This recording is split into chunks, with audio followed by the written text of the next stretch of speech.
Muy buenas tardes para las personas que nos acompañan en la tarde de hoy. Este evento se llama Actualicémonos en Alimentos Fermentados. Universidad de Antioquia, Escuela de Microbiología, Centro de Investigación y Extensión, Programa de Educación Continua. Hoy es martes 13 de octubre de 2020. Buenas tardes nuevamente para todos. Este encuentro será transmitido en vivo por nuestra página de Facebook de la Escuela de Microbiología de la Universidad de Antioquia. Luego será alojada en nuestro canal de YouTube. Es para la Escuela de Microbiología de la Universidad de Antioquia causa de gran satisfacción el compartir con ustedes nuestra actividad académica Actualicémonos en.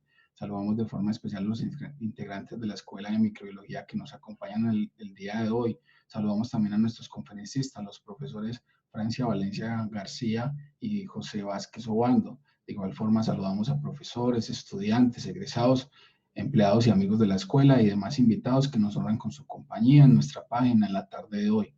Este evento se realiza en el marco de las jornadas universitarias de la Universidad de Antioquia, con motivo de la celebración de sus 217 años en 2020. Las jornadas universitarias de 2017, las jornadas universitarias 217 años traen como lema recrear juntos el presente y buscarán motivar la participación mediante tópicos como la vida, el territorio y el nosotros.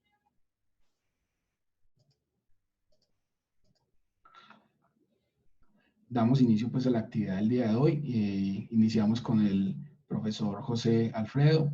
Él va a hablar el tema de su conferencia de aspectos básicos de la fermentación de cacao, causas y efectos.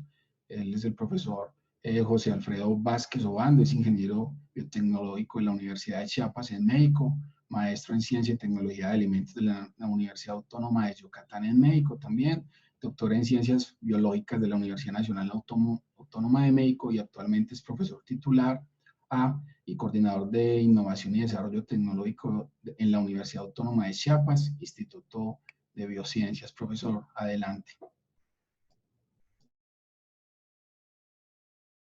Sí, muchas gracias. Muchas gracias primero por la invitación, esta distinción que tuvieron para conmigo. Un gusto participar en este evento. Y pues voy a poner la presentación de manera de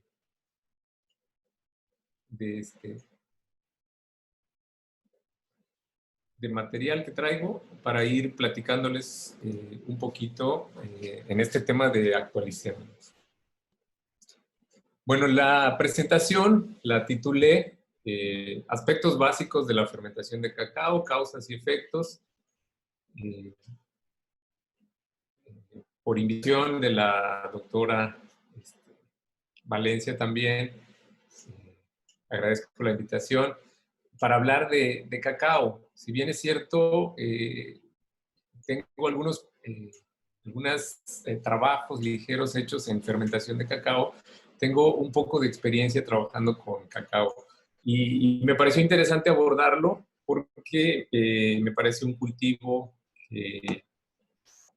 si hay un cultivo americano, si hay un cultivo nuestro, es el cacao, ¿no?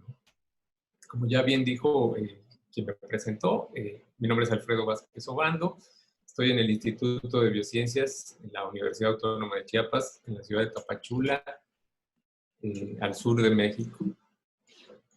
Bueno, me gustaría empezar de manera muy rápida.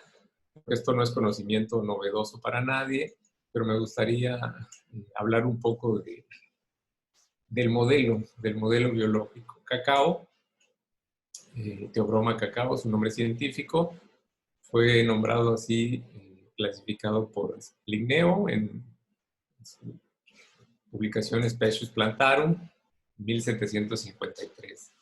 Se dice que decidió utilizar el nombre Teo porque le llegaron historias de que le llamaban a el alimento de los dioses en los pueblos precolombinos en América. Es una planta diploide, pertenece a la familia Malvaceae, antes era Sterculaceae.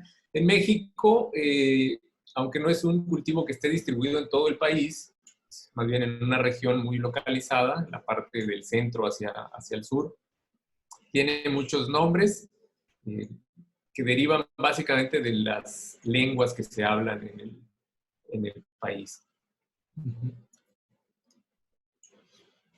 Pertenece al género Theobroma, donde hay 22 especies, y de esto me parece que en Sudamérica tienen muchísimo más conocimiento. Yo básicamente solo conozco a Theobroma cacao y bicolor, este que está aquí. Nosotros le decimos aquí a Theobroma bicolor pataxte, no sé cómo le conocen allá.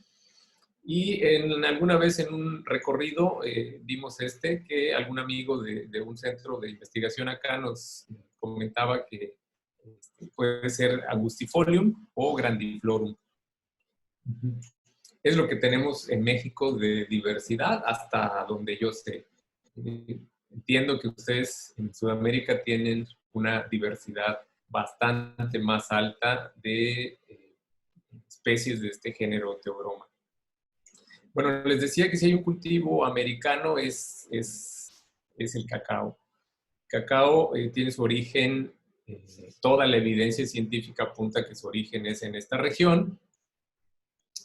Todos los estudios, la mayor diversidad genética está ahí, la mayor diversidad molecular, y generalmente un centro de diversidad es un centro de origen.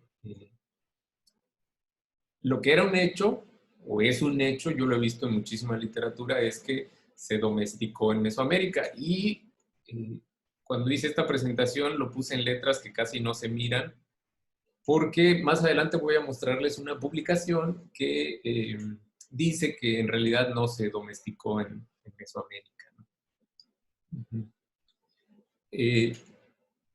En esta parte a lo mejor me voy a ver muy nacionalista, pero hablo de la cuestión del cacao en México. Los primeros estudios decían que su cultivo había iniciado más o menos hacia el año 1100 a.C. como un cultivo domesticado. Sin embargo, hay algunos vestigios que se encontraron en la región limítrofe, digamos, entre México y lo que hoy es Guatemala, o lo que hoy es México y lo que es Guatemala, que antes era todo Mesoamérica.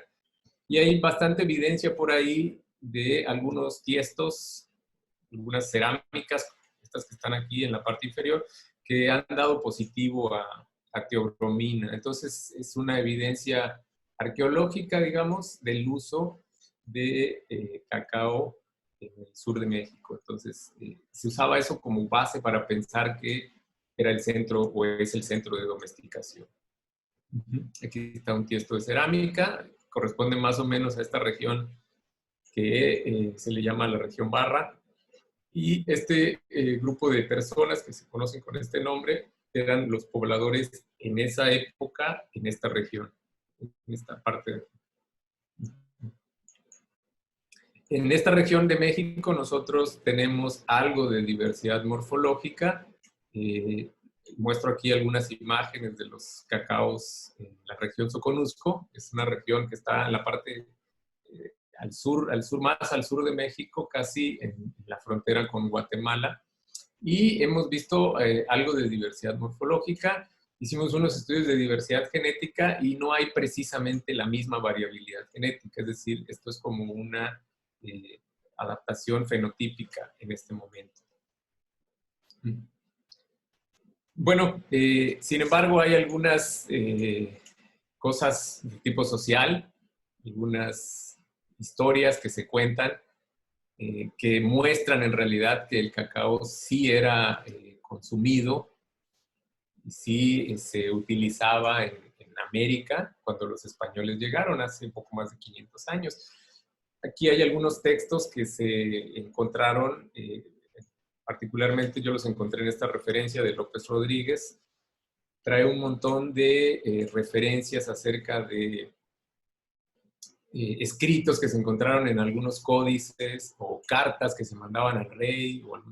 Entonces vienen frases como estas, dice, refiriéndose al cacao: es un fruto como de almendras, de un árbol y se parecen a nuestras almendras, las que tenían en España en ese momento, que venden molida y tienenle en tanto que se trata por moneda en toda la tierra y con ello se compran las cosas necesarias. Otra frase dice: parecían tener estas almendras a un precio excelente. porque cuando los trajeron a bordo del barco junto con sus productos, observé que cuando cualquiera de estas almendras caía, todos se detenían para recogerla como si hubiera caído un ojo.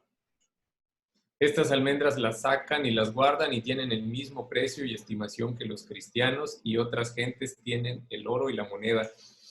El cacao, no sé si esta sea una historia conocida también, pero el cacao en esta parte de América llegó a ser moneda, llegó a utilizarse como moneda de cambio.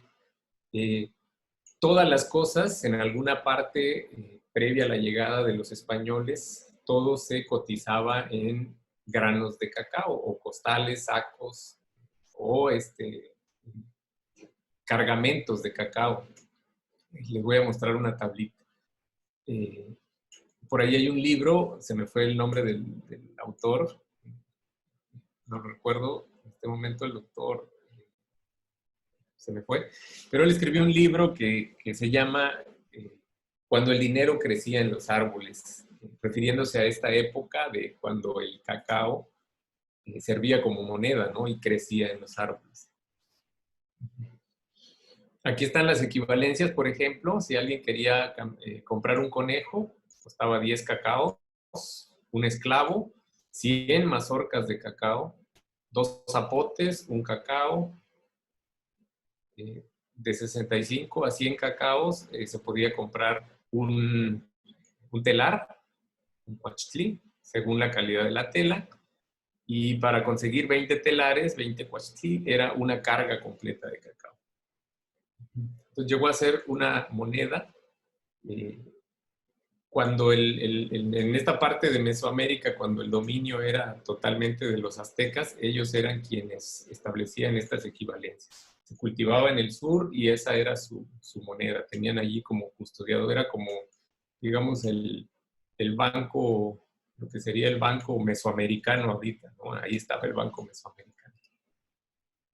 Bueno, en 2018, Zarrillo y un grupo de investigadores franceses y ecuatorianos y de muchas partes del mundo, hicieron un trabajo similar a lo que les presenté hace un momento, pero ahora incluyeron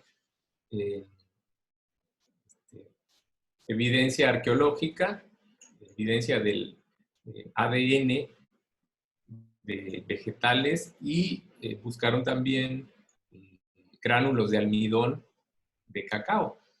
Y según este reporte, que se publicó en 2018, el posible centro de domesticación del cacao es Santa Ana, la Florida, dice, al sureste de Ecuador, marcado aquí en esta flecha en esta figura con un cuadro fosforescente en esta parte. Entonces, allí ellos reportan haber encontrado evidencia de recipientes con gránulos de almidón y que dieron también positivo a teobromina. 5.300 años.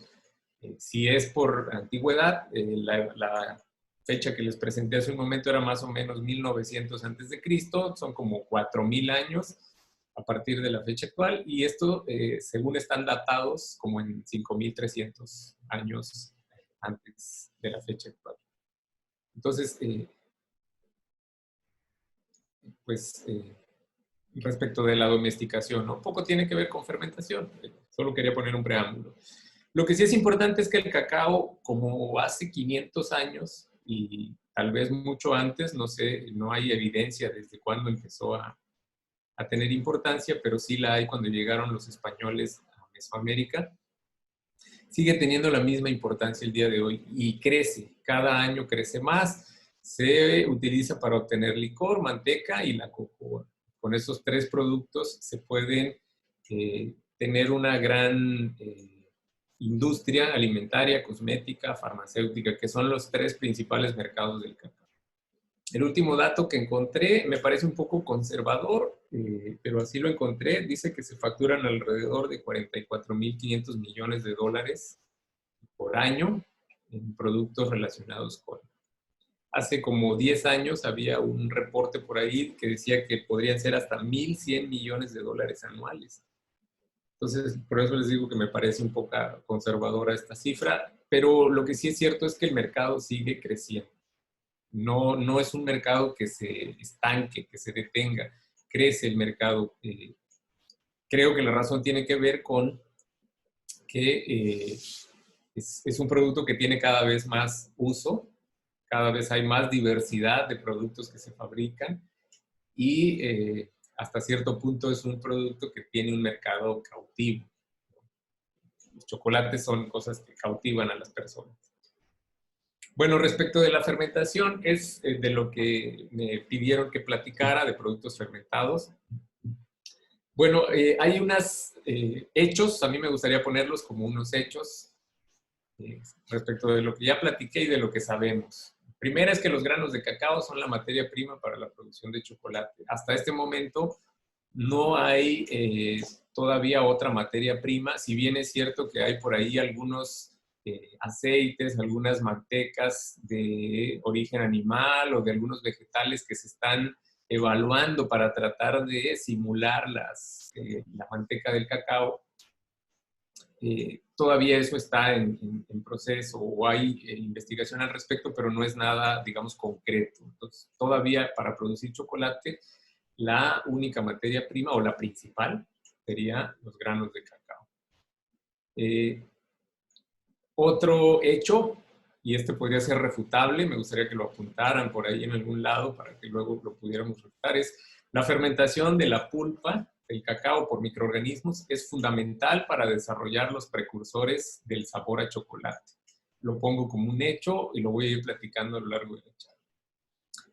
Y algo que también ocurre, no sé si ocurra en Sudamérica, según muchos reportes que yo he visto es así, aquí en México ocurre así, que la fermentación todavía se realiza como un proceso tradicional, si bien es cierto algo tecnificado, pero desde el punto de vista nada más de los recipientes, de los instrumentos para realizar algunas cosas, pero la fermentación aún no se controla, es un proceso espontáneo, es una fermentación espontánea.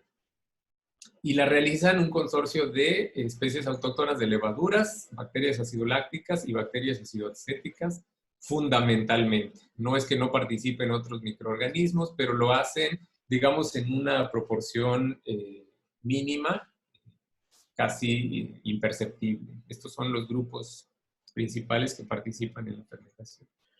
Bueno, ¿por qué se produce la fermentación? ¿Cuáles son las causas? Les había dicho que iba a comentar sobre las causas y los efectos de la fermentación. Bueno, porque las almendras del cacao vienen envueltas en un mucílago. Bueno, primero está la mazorca, el fruto, que posee un exocarpo duro, de entre 7 y 20 milímetros de grosor, dependiendo de la variedad, dependiendo de muchas características ambientales, principalmente del genotipo. Pero una vez que se abre esta mazorca, que se rompe, encontramos un número también variable de almendras que puede ir, se reporta en los cacaos criollos desde 5 o 6 almendras hasta 50, he visto reportes de 50 almendras con un promedio más o menos como de 30 almendras por mazorca. O sea, hay mazorcas muy grandotas y hay mazorcas muy pequeñitas. Pero todas dispuestas en un eje embrionario, que es este que vemos aquí, y envueltas en este fluido mucilaginoso, que por cierto es muy rico, ¿no? No sé si han tenido oportunidad de degustarlo, es muy, muy sabroso. Bueno, resulta que este mucílago, como le llamamos, pues es 80% agua, pero tiene azúcares, tiene algunos pentosanos o silanos, tiene ácido cítrico, generalmente es ácido por el contenido de ácido cítrico, tiene valores de 3.6 y eso se percibe cuando lo degustamos, ¿no? Sentimos así un escozor en la mejilla. También tiene pectinas, y tiene en cantidades mucho menores, también tiene componentes como citratos, hemicelulosa y lignina que ayudan también a la conformación de la porción mucilaginosa. Pero tiene todas estas cosas también. O sea, es un medio de cultivo excelente. Si ustedes quieren usar un análogo de un medio de cultivo en el laboratorio, un poco de mucílago, excelente medio de cultivo, ¿no? Ahí crece lo que ustedes pongan a crecer. Entonces, es una de las causas del por qué se fermenta este producto. ¿Cómo ocurre esta fermentación? El proceso, estoy hablando de manera espontánea, ¿no? ¿Cómo ocurre de manera espontánea? Y cuando lo hacemos de manera controlada, casi siempre tratamos de simular esas condiciones espontáneas.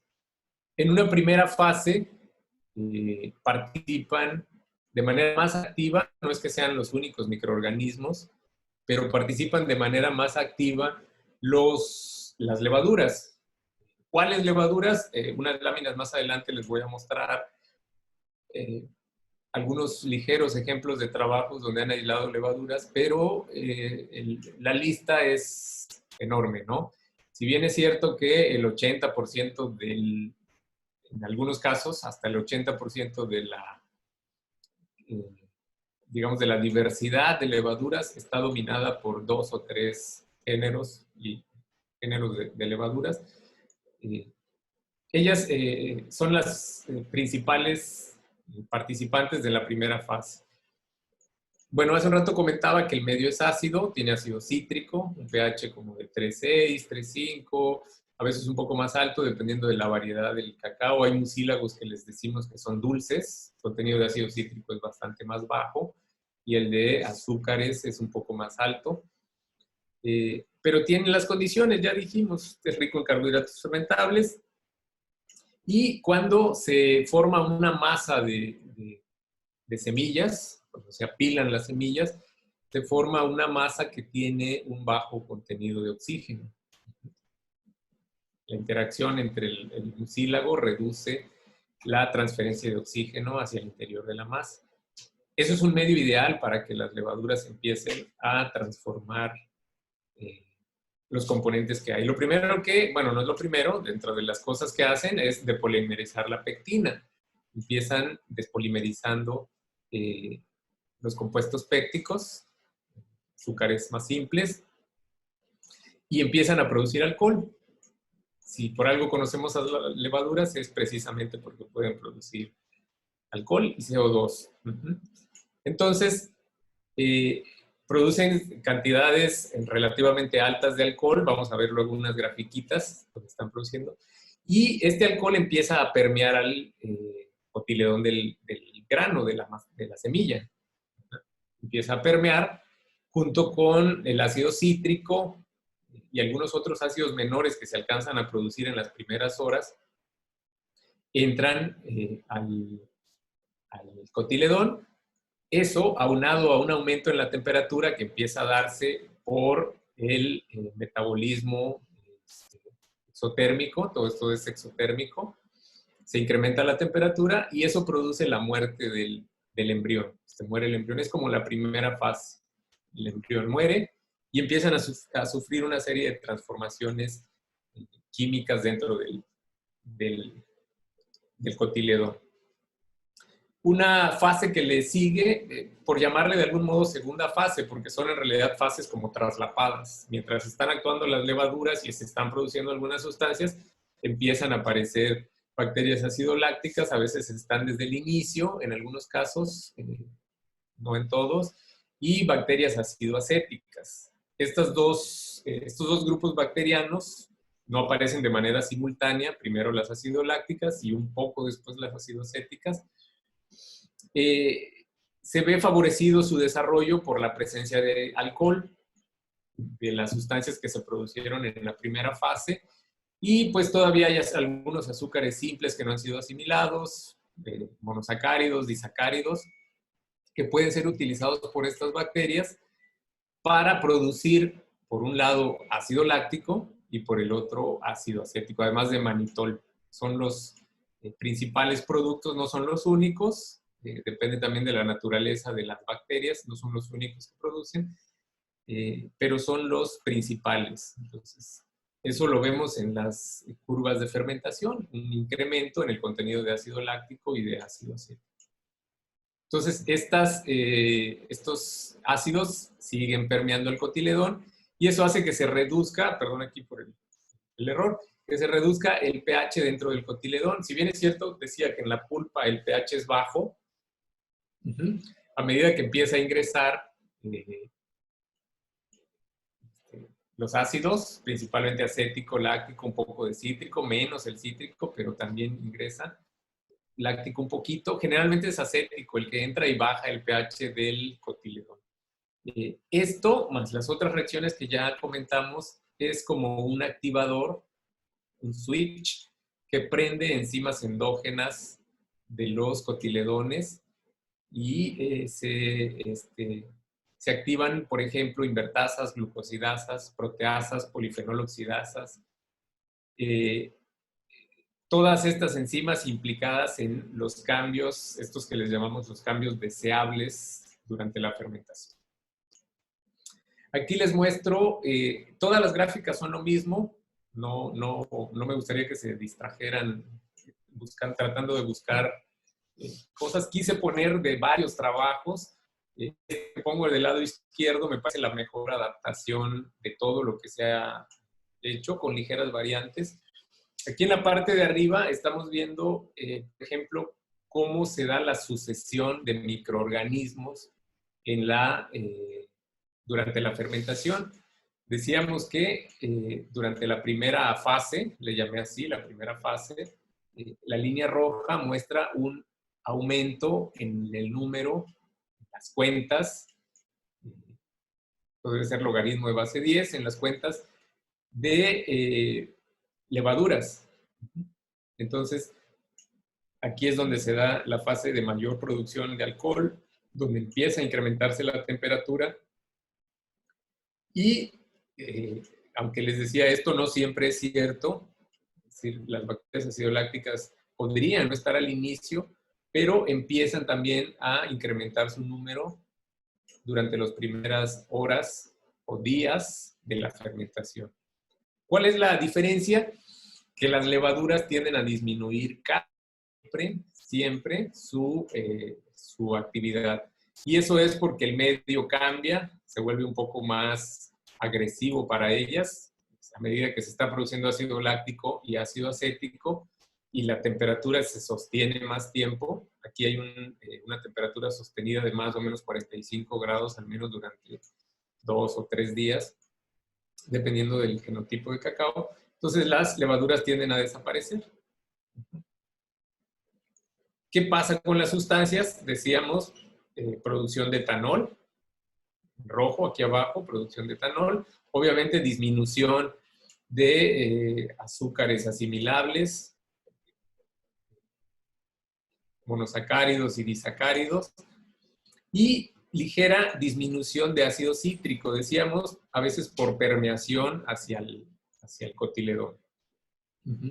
Una vez que las bacterias acidolácticas, mostradas en azul arriba, y las acidoacéticas en verde, empiezan a multiplicarse y a producir metabolitos secundarios, se incrementa el contenido de ácido láctico en menor proporción, recuerdan que lo comenté, pero en mayor proporción ácido acético y un poco de manitol. Todo esto ingresa al cotiledón, no el 100%, una parte de eso es más fácil que entre el acético que el ácido láctico, pero una porción de esa entra a los cotiledones y se activa este mecanismo que les hablaba de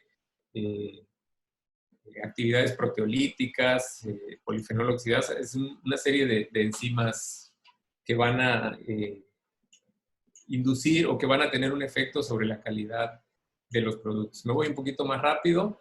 ¿Cómo se hace la fermentación? Bueno, se puede hacer en cajas. Aquí en Soconusco se hace en cajas, lo hacen en cestos, lo he visto así, le ponen hoja de plátano.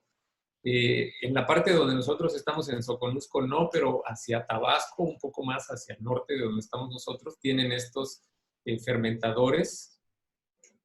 Lo he visto que lo hacen en costales, en pilas en el campo, en cubetas de plástico. Yo he visto de todo tipo. Y todo eso incide obviamente en cómo se da la fermentación. Hay mucho reporte en la literatura que dice que para que una masa de fermentación sea eficientemente fermentada, tiene que ser de arriba de 100 kilogramos, hay literatura que dice arriba de 30. Yo he visto reportes en la literatura donde hacen trabajos con 5 kilogramos, etc., etc. Todo eso impacta. ¿Y por qué? Porque el tamaño de la pila, por ejemplo, determina o puede determinar cuánta transferencia de oxígeno hay, puede determinar la temperatura que se puede alcanzar en el centro de la masa. No es lo mismo esta masa donde posiblemente hay aquí, no sé, 300 kilos, a esta donde hay 20 kilos tal vez. Entonces, la temperatura es diferente. El cacao podría incluso quemarse, le llaman algunos, se puede quemar durante la fermentación. Bueno, ¿cuáles son los efectos? Voy a irme bastante más rápido porque casi me consumo el tiempo ya. Principalmente hay degradación de proteínas. Esto es el mayor efecto que tienen la actividad de las enzimas endógenas, las enzimas endógenas de los cotiledones, pero también de algunos microorganismos. Principalmente ruptura de globulinas tipo bicilinas, y que producen aminoácidos que van a ser precursores de sabores. Hay degradación de sacarosa, obviamente, otros glucósidos, catequina, antocianidinas, y transformación, por ejemplo, de quinonas o formación de quinonas por acomplejamiento de polifenoles, proteínas o péptidos. Todas esas cosas ocurren. Se forman, sí, también se forman glucosa y fructosa, aminoácidos libres a partir de la degradación, oligopéptidos, alcoholes, taninos, antocianidinas, ácidos orgánicos, y muchos de estos son precursores de lo que al final nos interesa, que son los compuestos que le dan las características de sabor. También durante la fermentación hay disminución, hay reportes muy encontrados de cuánto hay. Yo he visto reportes donde dicen que durante la fermentación no existe disminución, pero más o menos por consenso se dice que se puede disminuir hasta el 30% del total de los alcaloides en el cacao. Los dos alcaloides principales son teobromina, esta columna gris, y cafeína. Y también se dice que se pueden reducir hasta en un 20% los polifenoles, taninos como las proantocianidinas y flavonoides. En la mayoría de los reportes se muestra reducción, y no por eso, no porque haya reducción, es que sea un producto disminuido. Si algo se reconoce en el cacao, por ejemplo, es que tiene una gran capacidad antioxidante debido a sus compuestos polifenólicos. Esta figura la construí para una revisión bibliográfica que hice. Acababan de sacar un artículo donde decían que la cocoa, así el polvo, ni siquiera el cacao entero como grano, sino la cocoa, tenía valores de actividad antioxidante y contenidos de polifenoles totales muy superiores a algunas frutas que en algunos países, sobre todo de climas templados, les llaman superfrutas. Entonces, el artículo en aquel entonces, ya hace varios años, decía que el cacao era también una superfruta, ¿no? Por estas características. A manera de resumen, el doctor Castro, de ahí de Perú, está empezando a trabajar con cacao. En un review hizo una adaptación de esta figura. Más o menos esto es lo que ocurre durante la fermentación, ¿no? Esta es una pulpa, este es el cotiledón, aquí está la testa, el cotiledón. Entonces decíamos que hay reducción de teobromina, de cafeína y de picatequinas. Se acepta más o menos que hay una reducción. En la pulpa hay actividad, obviemos lo de bacillus, ya dijimos que son levaduras, bacterias acidolácticas y acidoacéticas. Pero aquí se refiere específicamente a bacillus porque se dice que son las que actúan sobre las proteínas para producir precursores de aroma externos, o sea, en la pulpa. Y los precursores de aroma internos son producidos, ya comenté, por enzimas endógenas, ¿no? Carboxipeptidasas, endoproteasas asparticas, que van sobre las, decía yo, bicilinas tipo globulinas. Producen péptidos y estos péptidos son los precursores de las moléculas que le van a dar la calidad final al cacao. Bueno, ¿fermentar o no fermentar? Esa es una pregunta un poco fofa, tonta, obvia, pero que no se puede dejar de lado. En la región donde yo vivo hay todo tipo de personas que producen cacao, quienes fermentan y quienes no, nada más lavan el cacao, lo llevan a secar, lo tuestan y así lo venden. Y hay gente que lo fermenta y lo vende así como fermentado, ¿no? La gran mayoría, obviamente, de los productores, quienes comercializan a más escala el producto, fermentan, eso es una realidad. Este es un estudio de Camus, a pesar de que es bastante viejo, es como el clásico para mostrar qué ocurre cuando se fermenta o cuando no se fermenta. Los cambios son bastante evidentes. Todo eso que les he mostrado en las figuritas que va ocurriendo se muestra aquí con resultados. Por ejemplo, el inicio que pasa con las poblaciones de levaduras, de ácido lácticas y de ácido acéticas, ¿no? Inicia viendo levaduras, encuentran un máximo, pero al final de la fermentación es bastante baja la cantidad de microorganismos. Ácido lácticas y ácido acéticas, al final de la fermentación todavía hay presencia. Decíamos que al inicio hay ácido cítrico en la pulpa y al final se reduce, se transforma por los microorganismos o se introduce el cotiledón. Hay aumento de alcohol, de ácido láctico y de ácido acético.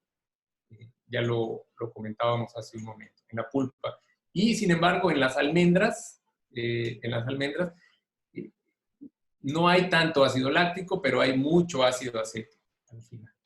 Y eso a veces es considerado un defecto en la fermentación. El alto contenido de ácido acético le otorga acidez a los productos.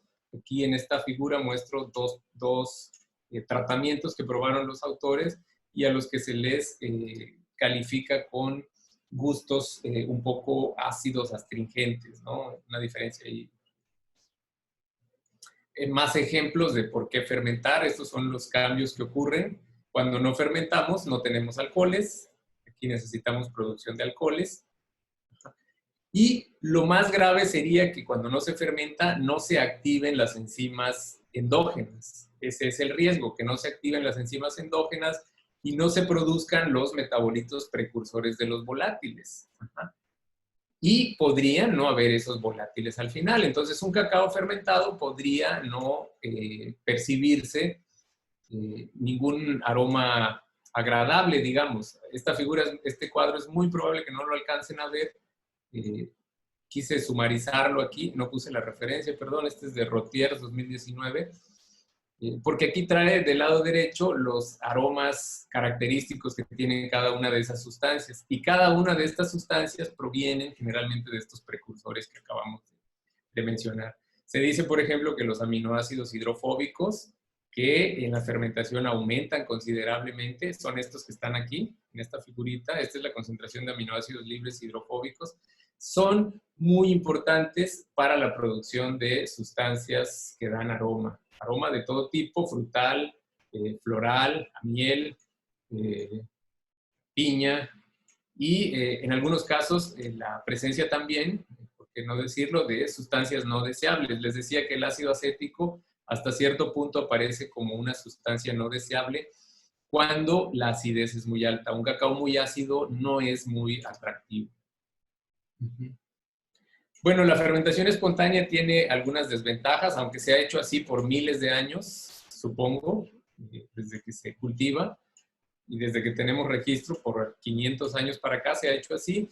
Tiene algunas desventajas, principalmente la heterogeneidad, ¿sí? Hay heterogeneidad entre lotes, debido al ambiente, debido a la biota, que es característica de un tipo, de otro, y eso puede suponer algunas desventajas. Muchos trabajos han buscado caracterizar precisamente si la fermentación es independiente del sitio, es dependiente del sitio, es independiente del genotipo o dependiente, etc., etc. Aquí les muestro algunos ligeros trabajos en ese sentido. Utrilla Vázquez, una doctora que recién publicó este trabajo de acá de México, analizó como 5 o 6 genotipos de cacaos que se cultivan en esta región de México y analizó la cantidad y la calidad del perfil de compuestos volátiles.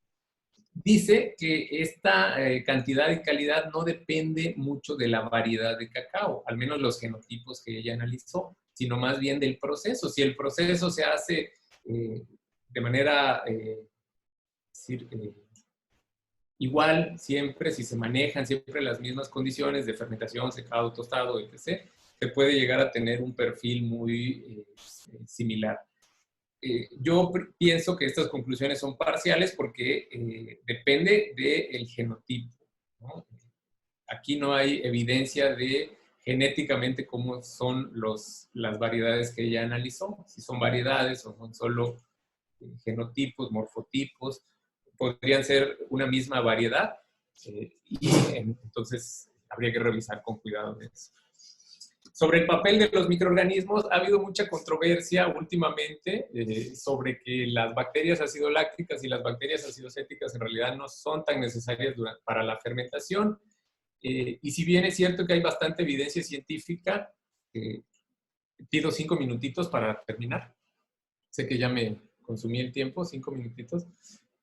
Si bien es cierto, decía que hay bastante evidencia de que cuando no están las bacterias acidolácticas o las bacterias acidocéticas, hay por ahí 3, 4, 5 trabajos que dicen que las características del cacao pueden ser similares a cuando se obtienen con una fermentación espontánea. También es cierto que a lo mejor las bacterias acidolácticas o las acidocéticas están haciendo otra función que a lo mejor no vemos todavía. Por ejemplo, en este estudio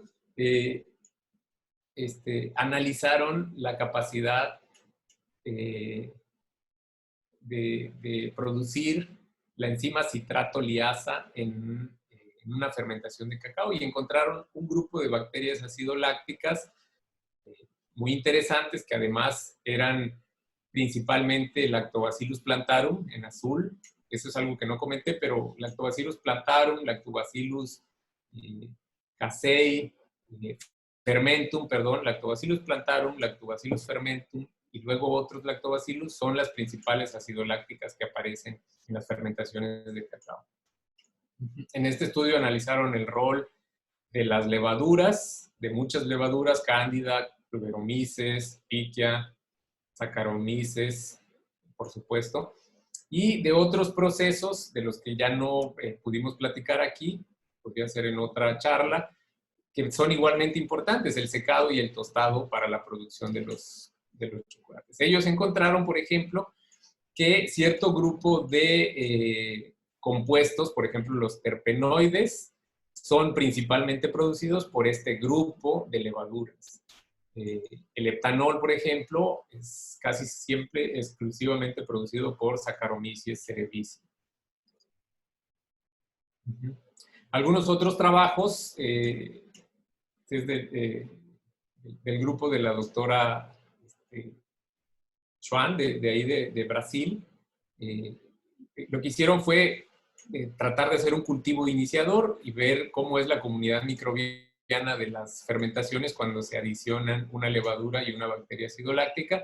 Obviamente eso incide en las características de la comunidad microbiana. Sin embargo, perdón por esta diapositiva, quise anotar literalmente las conclusiones de ese estudio.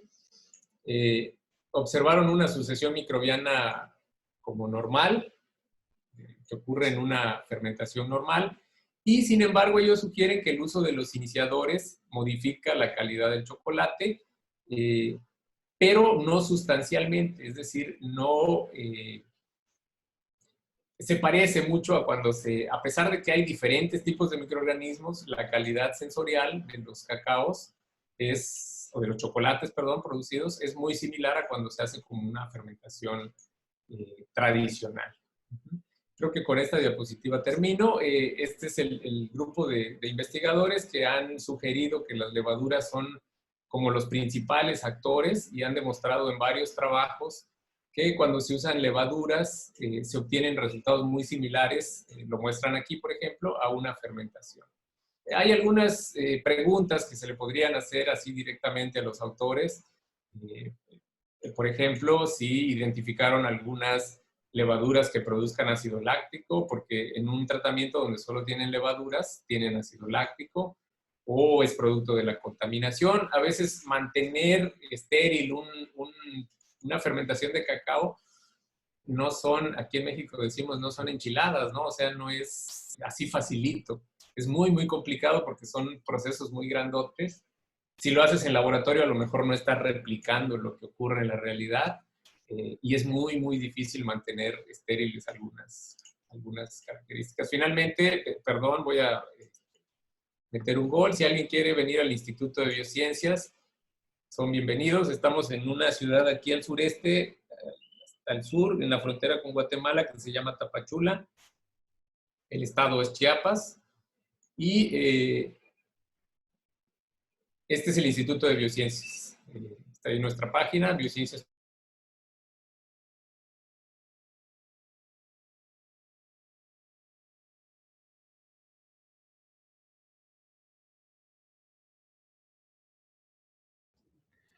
Profesor Alfredo, buenas tardes. Tenemos un problema de conexión en este momento con el profesor Alfredo, pero muchas gracias por invitarnos, pues más adelante retomaremos nuevamente la presentación con él. Agradecemos pues su presentación en este momento. Continuamos ahora con la conferencia de la profesora Francia. Profesora, bienvenida. Buenas tardes, muchas gracias. Un Diego, momento, qué pena, profe, sí. te presento que tuvimos una falla técnica en este momento, pero esperamos que el profesor José Alfredo Vázquez Obando se conecte ahora nuevamente. Como les informaba, continuamos ahora con la conferencia Alimentos Colombianos de Fermentación Natural, a cargo de la profesora Francia Elena Valencia García. Ella es bacterióloga y laboratorista clínico de la Universidad Católica de Manizales, es especialista en Ciencia y Tecnología de Alimentos de la Universidad Nacional de Colombia, sede Medellín, es maestra en Ciencias Farmacéuticas y Alimentarias de la Universidad de Antioquia, es doctora en Farmacia de Alimentos con énfasis en el área de alimentos, también de la Universidad de Antioquia. Actualmente es profesora ocasional en la Escuela de Microbiología de la Universidad de Antioquia, en los programas de Microbiología Industrial y Ambiental y Microbiología de Bioanálisis. Profesora, bienvenida. Muchas gracias, Diego. Primero que todo, pues gracias por la invitación y por estar aquí. Esta tarde, pues compartiendo algunos trabajos que se han hecho dentro de nuestro grupo de investigación. Permítanme, les comparto la presentación.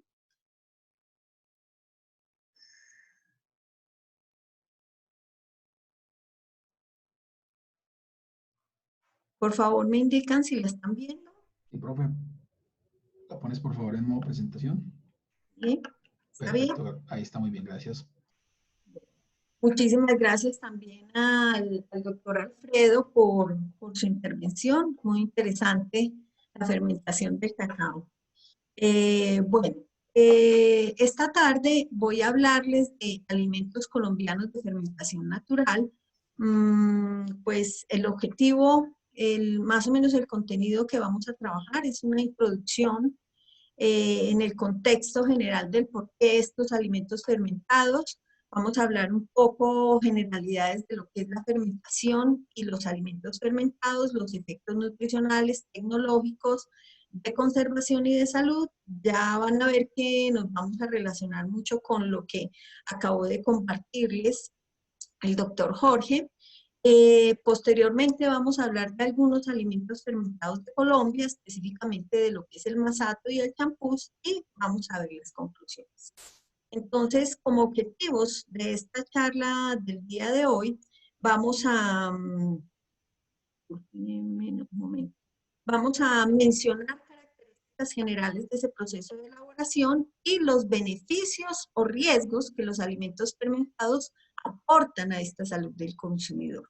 Y vamos a dar a conocer algunos productos fermentados colombianos con un objetivo muy específico de rescatar esas tradiciones culinarias que tenemos. Aquí en la fotografía y en toda la presentación voy a ir mostrándoles fotografías no solo de estos productos que vamos a trabajar, sino también de otros productos que se elaboran aquí en Colombia que tienen un proceso de fermentación, como es el caso de esta torta de choclo que la producen en Boyacá. Como introducción, tenemos que los alimentos fermentados tienen una larga historia de uso en la humanidad. Como nos estaba contando el doctor Jorge, datan de mucho tiempo antes de Cristo, ¿cierto?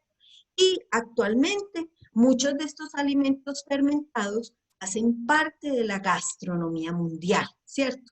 Reconocemos productos típicos de algunas regiones que se producen en regiones específicas y que llevan ya muchos años. Muchos de estos productos tienen denominaciones de origen.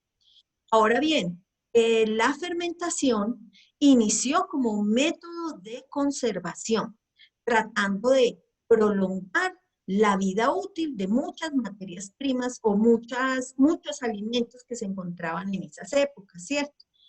Posteriormente, este proceso de fermentación se vio, digamos, arraigado, ¿cierto? Porque las tecnologías de conservación cambiaron y se obtuvieron tecnologías más modernas, como era la refrigeración, la congelación, y el proceso de fermentación entonces fue relegado sobre todo a la producción industrial, ¿cierto? Pero ¿qué ha pasado? Que en los últimos años y los estudios moleculares han permitido que muchos alimentos que se elaboran de manera natural y de manera muy artesanal, se ha demostrado la presencia de muchos microorganismos, y muchos de estos microorganismos se ha evidenciado también que promueven efectos sobre la salud de los consumidores.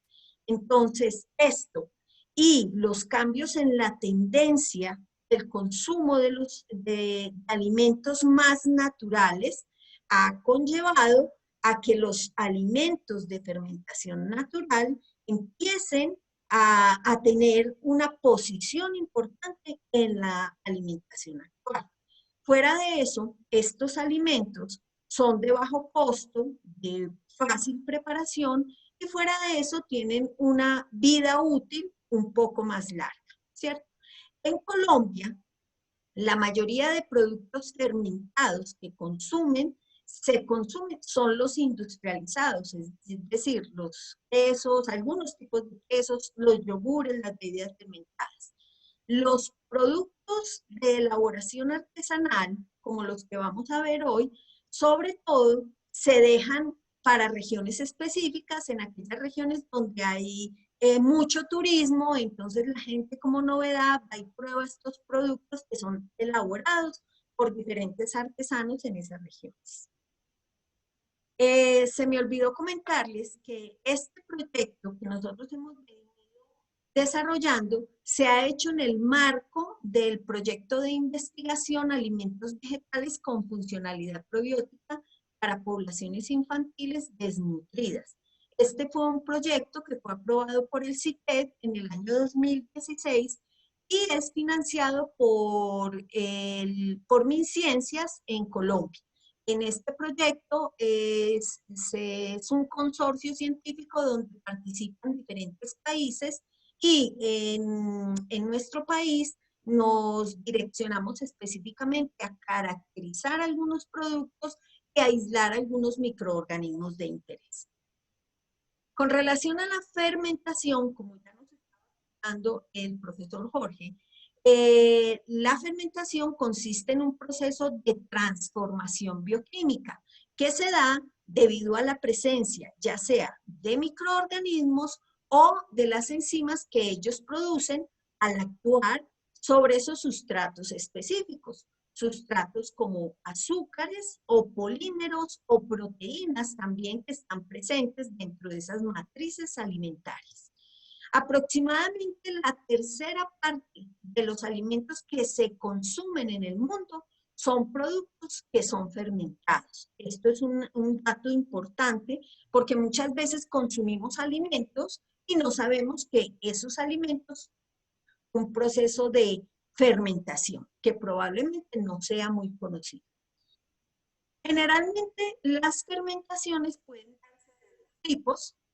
Hay fermentaciones naturales, algunos hablan de fermentaciones espontáneas que se dan por el hecho de dejar las matrices alimentarias expuestas al ambiente donde ganan microorganismos que participan directamente en esos procesos de fermentación.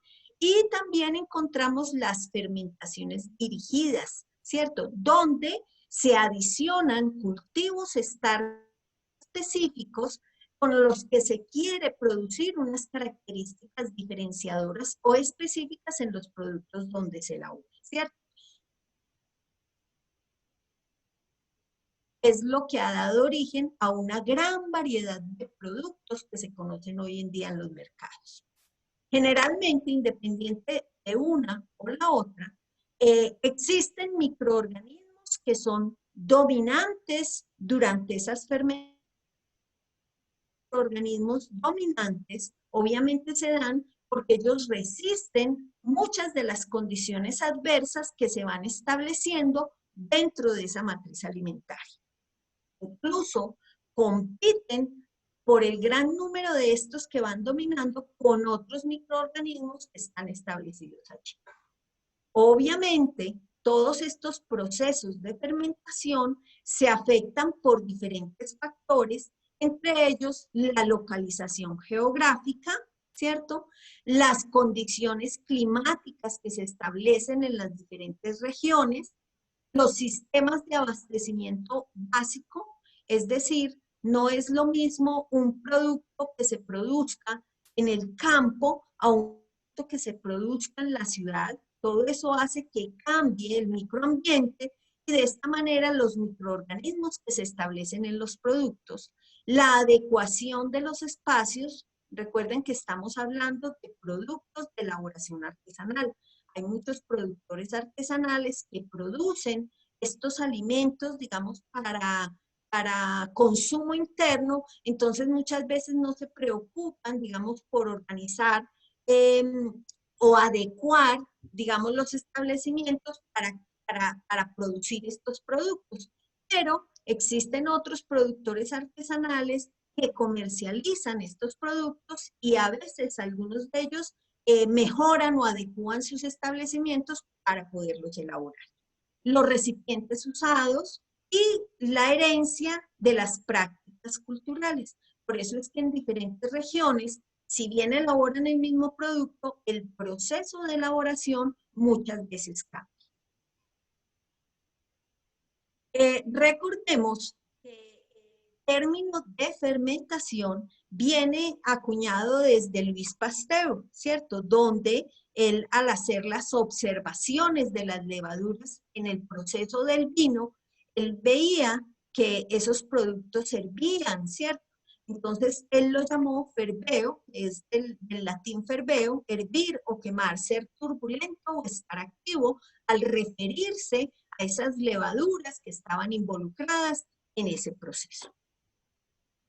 Alimentos fermentados en el mundo existen muchos, ¿cierto? Los más conocidos para nosotros, los quesos, las cremas ácidas, el kefir, el pan, el vino, pero existen otros muchos más que son desconocidos, ¿cierto? Que solamente se conocen en determinadas regiones.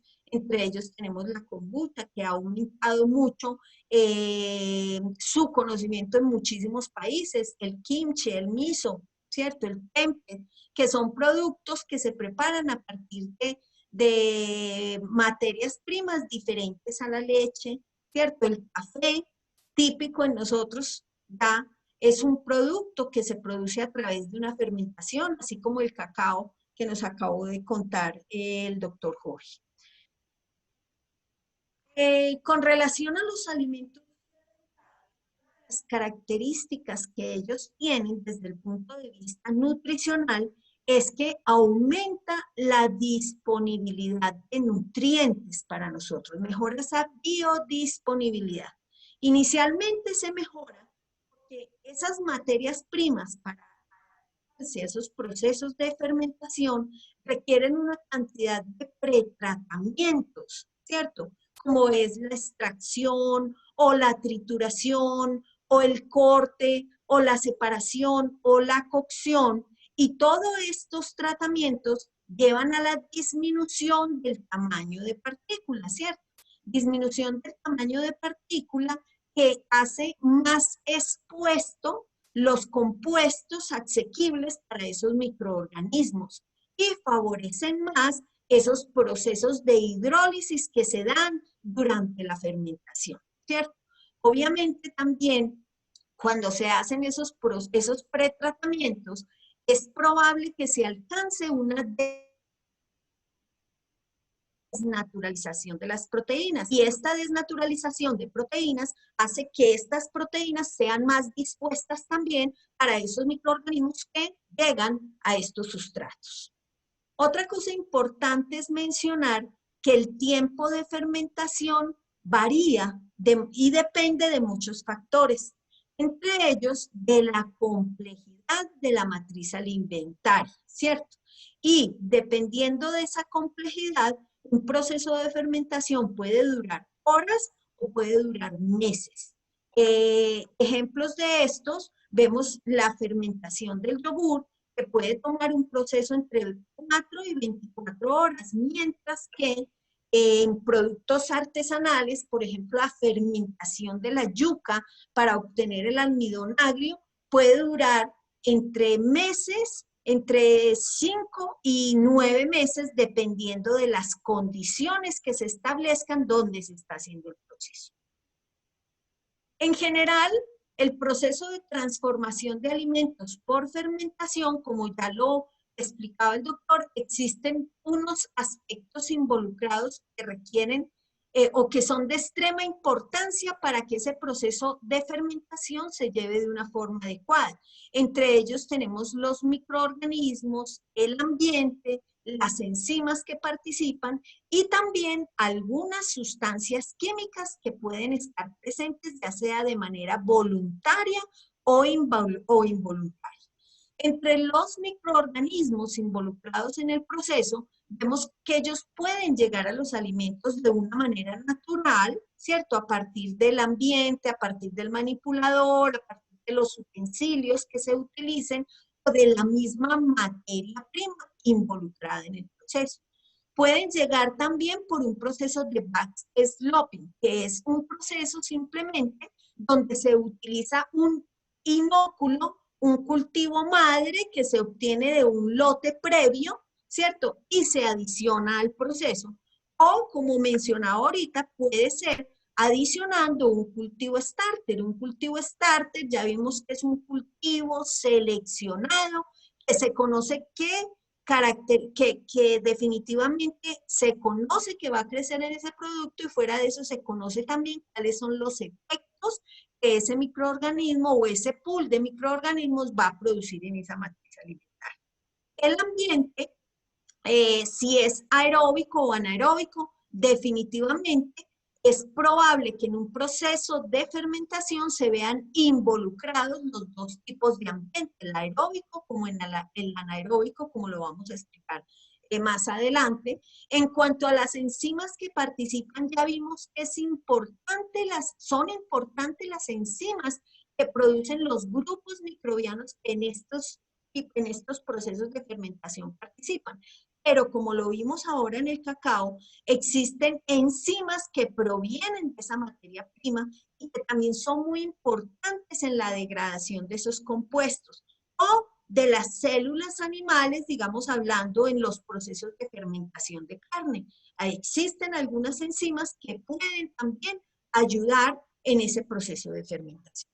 Asimismo, cuando se dan los procesos de fermentación, se obtienen modificaciones de esas sustratos o esas matrices alimentarias. Y entre las modificaciones más evidentes son las modificaciones tecnológicas o sensoriales que se dan ya sea por la producción de compuestos como el diacetilo y acetoína y entre muchos otros compuestos volátiles que provocan cambios en el sabor y en el aroma. Tenemos producción de compuestos que mejoran la textura o viscosidad o apariencia de esos productos, como por ejemplo la producción de enzimas que degradan los nitratos y producen una mejor fijación de los nitritos en los productos cárnicos, mejorando el color de estos productos.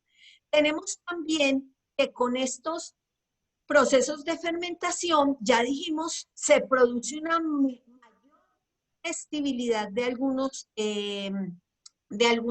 compuestos presentes en esas materias primas, ¿cierto? Como como lo mencionaba ahorita en la conferencia anterior, algunos compuestos como fibras que no se degradan fácilmente pueden ser digeridas en estos procesos de fermentación y aumentar la disponibilidad de nutrientes. Igualmente, las proteínas también son degradadas en estos procesos, produciendo péptidos que pueden tener un mayor valor nutritivo para nosotros. Igualmente se pueden producir sustancias como exopolisacáridos, neurotransmisores, vitaminas, ¿cierto? Que hacen que desde el punto de vista nutricional estos productos fermentados tengan mayor valor agregado. Igualmente se producen disminución de compuestos tóxicos, como es la presencia de nitratos incárnicos, como es la presencia de glucósidos cianogénicos en la yuca, por ejemplo, que a veces pueden estar presentes y que con los procesos de fermentación disminuyen, disminuyendo la capacidad de ser tóxicos para nosotros. También se degradan algunos compuestos, como por ejemplo los compuestos fenólicos en las aceitunas, que dan unos sabores muy amargos.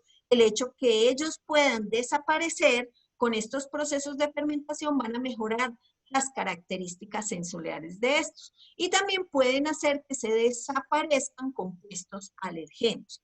Pero también, si se involucran algunos grupos microbianos específicos, pueden aparecer compuestos como aminas biógenas que también han sido muy cuestionados en estos procesos de fermentación.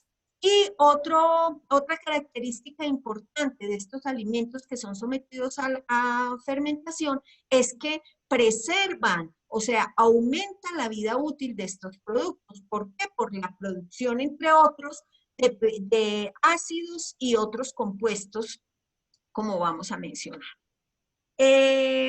Dentro de esos factores que mejoran la conservación en los alimentos funcionales, tenemos la reducción de la actividad de agua por la degradación de algunas proteínas. Hace que con el tiempo y con las condiciones ambientales estos productos puedan perder humedad, lo que hace que aumente la vida útil de ellos. Además de esto, también la producción de peróxidos de hidrógeno por algunos de los microorganismos involucrados, así como de los ácidos orgánicos, el diacetilo, la acetoína, el etanol y algunos péptidos antifúngicos y bacteriocinas que inhiben el crecimiento de microorganismos no deseados en estos productos. Asimismo, se producen estas bacteriocinas, son péptidos antimicrobianos activos que se liberan extracelularmente, ¿cierto? Y que tienen unos efectos específicos en lo que es la formación de poros en la membrana celular que hacen que esos microorganismos no deseados pues, se dañen o pierdan viabilidad dentro de los productos. O igualmente estas bacteriocinas pueden producir inhibición de la síntesis de la pared celular, de los ácidos nucleicos o proteínas, o sencillamente pueden afectar ese septo de división y no permitir que estos microorganismos se reproduzcan. Ejemplos de estos microorganismos que han producido bacteriocinas tenemos el Lactobacillus pentosus, el Lactobacillus curvatus y el Lactobacillus plantar. En esta fotografía vemos un proceso de fermentación en almidón de yuca. Vemos aquí lo activos que son esos procesos en la producción de CO2. Bueno, como ya lo había mencionado también, existen diferentes tipos de fermentación, la láctica, la alcohólica, la acética, la butírica y la fermentación alcalina. Cada una de ellas identifica productos típicos, ¿cierto?, dentro de esos procesos. Pero, por lo general, en las fermentaciones naturales o espontáneas, ya vimos que son muchos los microorganismos que están involucrados en ellas. Y razón por la cual, dependiendo de la adaptación de unos u otros, se empiezan a dar esas sucesiones microbianas, ¿cierto? Y empiezan a ser evidentes en el tiempo esos diferentes tipos de fermentación que se dan. Ahora bien, los efectos benéficos para la salud de los procesos de fermentación están muy relacionados directamente con la presencia de algunos microorganismos en ellas. Entre ellos tenemos las bacterias acidolácticas. Ya saben ustedes que muchas bacterias acidolácticas, algunas de las bacterias acidolácticas han sido designadas como probióticas, ¿cierto? Probióticas porque traen beneficios para la vida. Entre esos beneficios que se han atribuido a esos microorganismos tenemos dependen de que esos microorganismos lleguen vivos al tracto digestivo, ¿cierto? Y dentro de los beneficios para la salud que se les ha atribuido a esos microorganismos tenemos la acción trófica, es decir, está específicamente relacionada con la producción de ácidos grasos de cadenas cortas, el acético, el butírico, el propiónico, el láctico, ¿cierto? Que aportan la energía para las células intestinales y de esa manera se favorezca la producción de moco intestinal, que es lo que permite o favorece el que no se adhieran a esas mucosas intestinales microorganismos patógenos. Igualmente, la adaptación o el alto crecimiento de estos microorganismos en las mucosas intestinales genera o contrarresta la actividad de otros microorganismos que pueden ser patógenos. También son importantes la prevención de la diarrea que estos microorganismos pueden llevar y este efecto específicamente está relacionado con la producción de esas bacteriocinas que inhiben microorganismos específicos como Salmonella, como Escherichia coli y microorganismos que pueden estar relacionados con estos problemas diarreicos. Otro efecto importante es la producción de enzimas específicas, como es la linoleato isomerasa, enzima que tiene un efecto específico en la reducción del colesterol sanguíneo. Igual la beta-galactosidasa o lactasa, que degrada la lactosa y es muy recomendada para aquellas personas que tienen intolerancia a la lactosa. Igualmente, algunos microorganismos tienen dentro de su metabolismo la capacidad de degradar proteínas produciendo péptidos activos, que muchos de estos se ha visto que tienen efecto específico sobre la presión arterial, disminuyendo la presión arterial, ya que inhiben la enzima angiotensina 1, ¿cierto? Activa la angiotensina 2 y producen estrechamiento de los vasos. Se ha visto que algunos péptidos inhiben estas reacciones, digamos, en el organismo.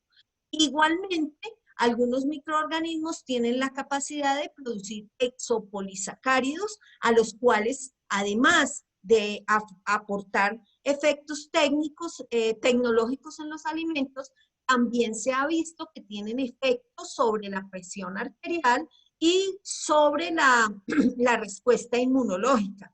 Y por último, mencionar la producción del ácido gamma aminobutírico, que esto se ha estudiado últimamente porque es un antihipertensivo, diurético también, que mejora desórdenes neurológicos y también se ha visto que tiene un buen efecto sobre el sueño.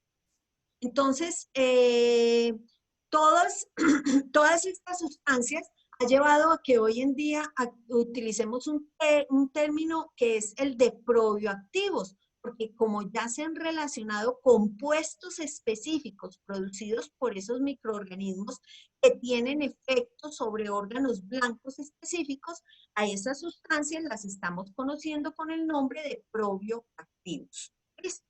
Ahora bien, una anotación especial es que estas características pueden ser asociadas a especies o pueden ser específicos de una especie o pueden ser específicas de un cultivo. Por eso es importante que se hagan análisis y estudios específicos de la cepa con la cual nosotros deseamos trabajar. Ahora bien, ya vimos que la fermentación tiene efectos benéficos efectos saludables, efectos desde el punto de vista tecnológico y nutricional. Pero también, si los procesos de fermentación no se hacen de una manera adecuada y se produce contaminación, estos productos pueden tener una falla en la inocuidad alimentaria y pasar de ser alimentos buenos a tener riesgo para su consumo, ¿cierto?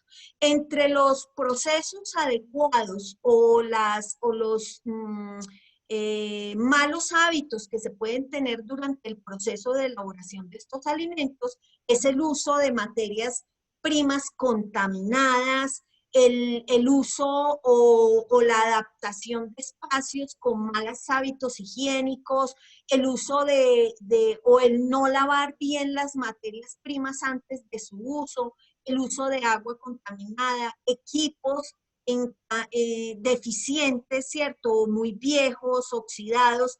Todo esto puede llevar a esos alimentos fermentados de manera natural una carga microbiana de estos microorganismos que no nos interesan o que pueden llevar a intoxicaciones, ¿cierto? Los utensilios sucios o, por ejemplo, inóculos o preinóculos que se utilizan almacenados en condiciones no adecuadas o contaminaciones cruzadas porque se procesan estos alimentos en ambientes donde se procesan alimentos crudos o los mismos recipientes que se utilizan para esos procesos de fermentación que no se almacenan de manera adecuada o no se les hace el proceso de higiene y desinfección adecuados para elaborar estos productos.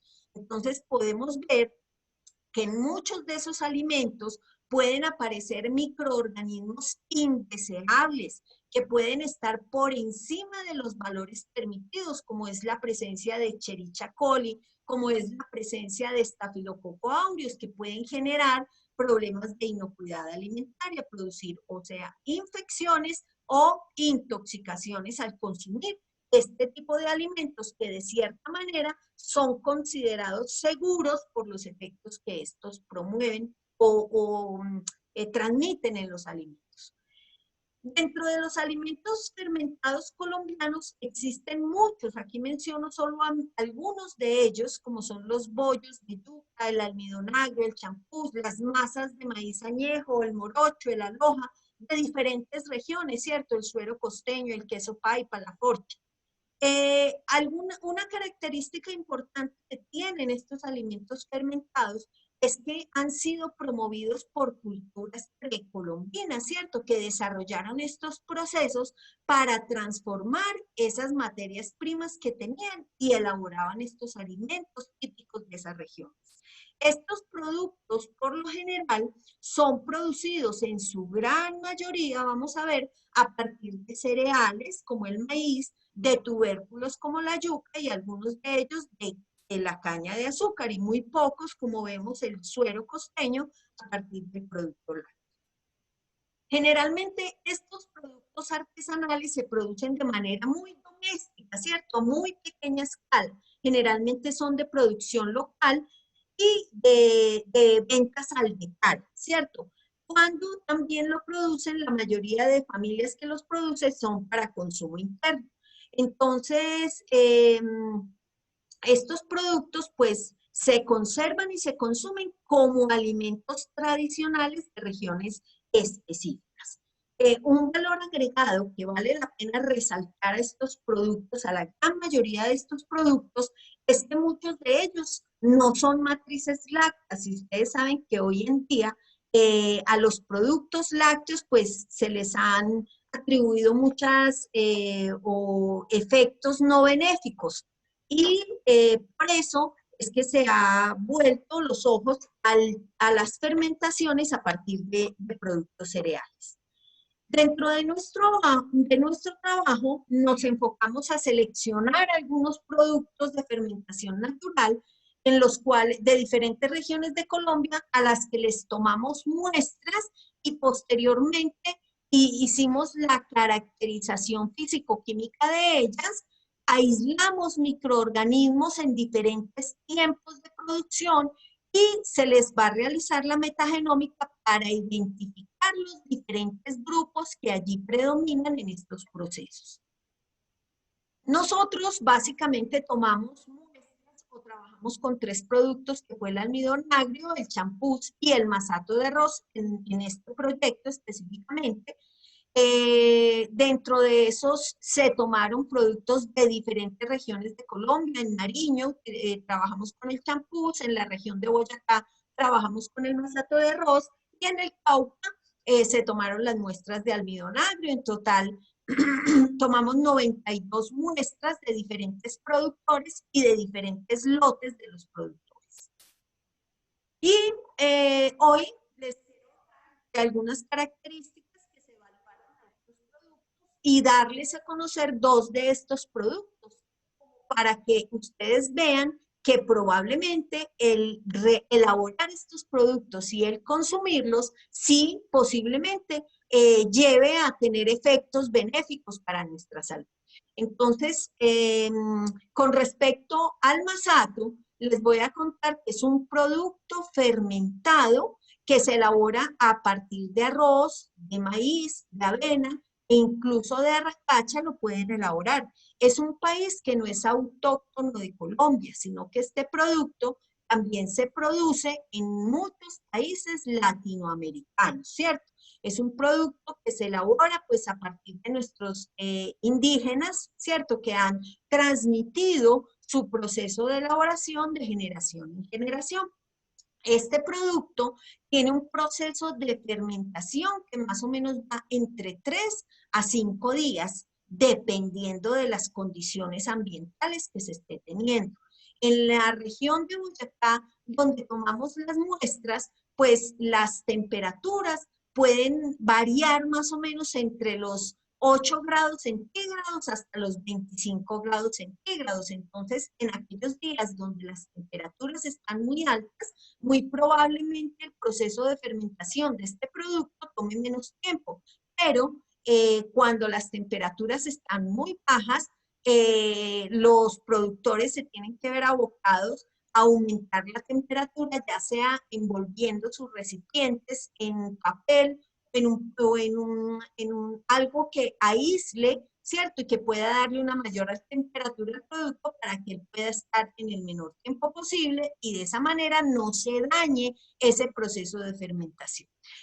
La característica de este producto es que tiene una textura cremosa, como ustedes pueden ver aquí la foto grande o el del vaso también. Tiene un sabor dulce, es muy agradable y este producto se produce sobre todo en los departamentos de Tolima, Boyacá, Santander y Cundinamarca. Entre las características físico-químicas que tiene este producto es el pH y la acidez, son altos, ¿cierto? Tiene muy poco contenido de proteínas, pues más viene de una matriz que es el arroz, que su contenido proteico, si bien lo tiene, es un poco bajo porque el porcentaje más o menos de arroz para elaborar esta bebida puede ir entre un 20 o un 30%, ¿cierto? Eso hace que se diluya ese contenido proteico.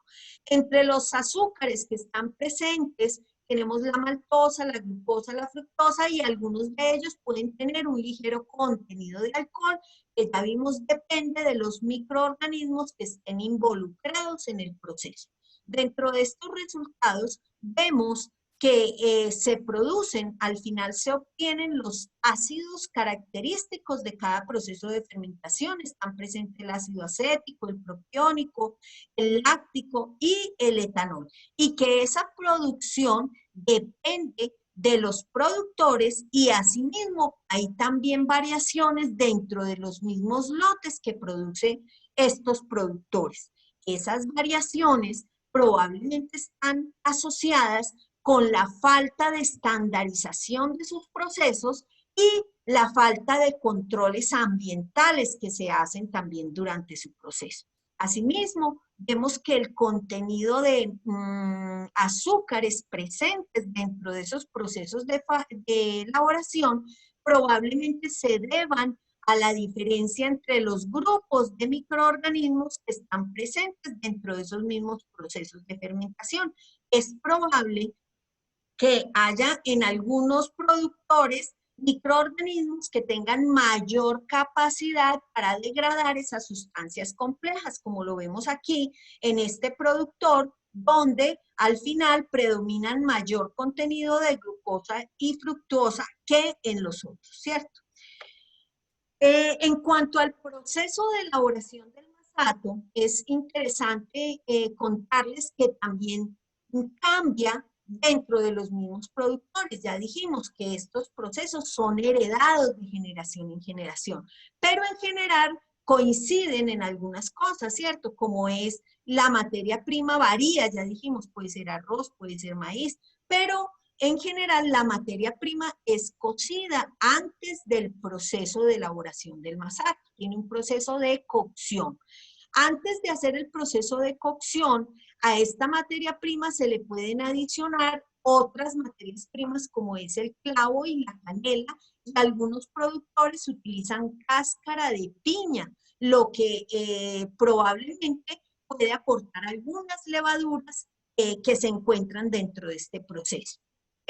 Después de hacer el proceso de cocción, este arroz es enfriado, ¿cierto? Para después ser triturado. Este enfriamiento muchos productores lo dejan expuesto al aire libre. Esa exposición puede hacer que caigan microorganismos que no sean de interés y cambien al final los resultados que se obtienen en este producto. Este producto se somete a un proceso de licuado, que decíamos que es para reducir el tamaño de partícula, aumentar la viscosidad del producto y obviamente este proceso de licuado hace que se trituren y que haya la materia prima esté más disponible para esos microorganismos. De allí que este proceso de fermentación se haga tan rápido, digámoslo así, que solamente dure de 2 a 5 días. Más o menos el producto terminado, bueno, los azúcares se adicionan antes del proceso de fermentación, lo que hace, ¿cierto? Esa disponibilidad de azúcares hace que se favorezcan también algunos microorganismos que puedan resistir la concentración. Más o menos el producto final puede estar teniendo un contenido de azúcares que puede variar entre un 10 y un 15%, y esta concentración final puede hacer que se favorezcan también unos microorganismos y otros desaparezcan también. Con relación al champús, como pueden ustedes observar aquí el producto, en algunos, dependiendo de la región donde se produzca, este producto puede ser una bebida, como es típica en el Valle del Cauca, o puede ser un postre, como es típico en Nariño, ¿cierto? Es un postre fermentado, cuya fermentación puede durar de 5 a 8 días, ¿cierto? También es un producto que presenta un contenido de alcohol. Ya habíamos hablado que donde se dan estas fermentaciones mixtas, pueden involucrarse microorganismos como bacterias ácido lácticas que producen el ácido láctico, como bacterias acéticas que producen el ácido acético, o levaduras que producen ese contenido alcohólico. En estos productos es frecuente que tengan un contenido de alcohol entre 2.5 y 4.2, y en algunas regiones, de hecho, le gusta más a las personas el alto contenido de alcohol, por lo que a veces dejan fermentar este producto hasta más de 8 días. Estas características o este desarrollo de los microorganismos y la producción de esos metabolitos hacen que este producto tenga un aroma y un sabor agradables y que tenga esa viscosidad tan alta, ¿cierto? Este producto es muy, muy común encontrarlo en celebraciones navideñas, en Semana Santa, en fiestas populares en los departamentos de Nariño. Este producto lo han elaborado durante muchísimo tiempo y anteriormente lo hacían con técnicas rudimentarias para adecuar esa materia prima, como era masticar los granos para aportar la amilasa salival que ayudaba a la degradación del almidón y de esa manera la fermentación por otros microorganismos. Dentro de algunos resultados que hemos tenido para este tipo de productos, encontramos que algunos pueden tener una baja acidez, como otros pueden tener una acidez más o menos de 1 a 1.2%. También vemos que existe mucha variabilidad dentro de los diferentes procesos y dentro de los mismos lotes que elaboran los productores. Igualmente también se evidenció la presencia de azúcares y en este caso un alto contenido de fructosa, probablemente por el azúcar que se le adiciona al final del proceso, como vamos a ver ahora. También se evidenció la presencia de los ácidos grasos de cadenas cortas y la producción de alcohol. Llama la atención lo que les decía, que algunos productores presentan un alto contenido de alcohol y probablemente esto esté relacionado con las prácticas de manufactura en el momento de elaborar estos procesos, ¿cierto? En este productor específicamente se encontró un alto contenido de levaduras durante su proceso. Como les decía, este producto, digamos en la región de Nariño, es muy comercializado los fines de semana que abren la plaza de mercado. Entonces, lo que comercializan en algunos estantes específicos, porque la gente sale al pueblo y quiere consumir. Este producto es muy apetecido por las personas mayores. Desafortunadamente, estos productos han perdido tradición, digámoslo así, en la gente joven. Y pues lo que nosotros queremos con este trabajo es rescatar, digamos, esos productos artesanales y darlos a conocer también a la gente joven también. ¿Listo? Dentro del proceso de elaboración del champús, tenemos que se hace a partir de maíz de diferentes variedades. El producto es lavado, se le adiciona, se lava, se hace una molienda para disminuir el tamaño de partícula y posteriormente este maíz molido se sumerge en agua y es allí donde ocurre el proceso de fermentación, donde es dejado más o menos entre 5 a 8 días. Posteriormente ese maíz nuevamente se muele, ¿cierto? Y se separa definitivamente el almidón. Entonces, mire que él inicialmente sufre un proceso de fermentación, se separa el almidón, se le adiciona nueva agua y posteriormente ese producto sufre un proceso de cocción que más o menos dura por ahí entre unas 2 o 3 horas. Probablemente allí se destruyen todos los microorganismos, muchos de ellos que han estado relacionados en este proceso, logran algunas de las transformaciones que quedan al final en el producto. Posteriormente de ese proceso de cocción viene la adición de otras materias primas como es el dulce, el melado dulce de panela, que muy probablemente puede aportar microorganismos dependiendo de la forma como este se elabora. Y también tiene la adición de mote, que es simplemente maíz cocido, los granos enteros, que se adicionan para dar las características finales a ese producto. Dentro de los microorganismos que nosotros logramos aislar, pues hemos hecho varias pruebas, ¿cierto? Más o menos hemos aislado unas 367 cepas que hemos ido filtrando de acuerdo a las características que hemos ido evaluando en ellos. Hemos ido aislando, nosotros nos hemos enfocado en aislar bacterias acidolácticas a las cuales les hemos hecho una identificación primaria que está relacionada con la producción, con la seguridad de esos microorganismos y está relacionado con la capacidad antagónica que estos microorganismos tengan contra cepas patógenas que producen infecciones gástricas. Dentro de los microorganismos que hemos logrado identificar a la fecha, pues vemos que si bien coinciden algunas especies dentro de los dos productos que se han evaluado, definitivamente existe mayor diversidad dentro del champús, donde hemos encontrado algunos géneros diferentes, ¿cierto? Pero independiente de lo que hemos hallado, podemos ver que algunos de estos microorganismos asociados con estos procesos productivos, ya muchos autores les han mencionado algunas características importantes como es la producción de exopolisacáridos, la alta producción de ácidos grasos de cadenas cortas, los han relacionado con productores de aromas y degradación de aminoácidos específicos, lo que hace que estas cepas tengan algún interés para el desarrollo de productos.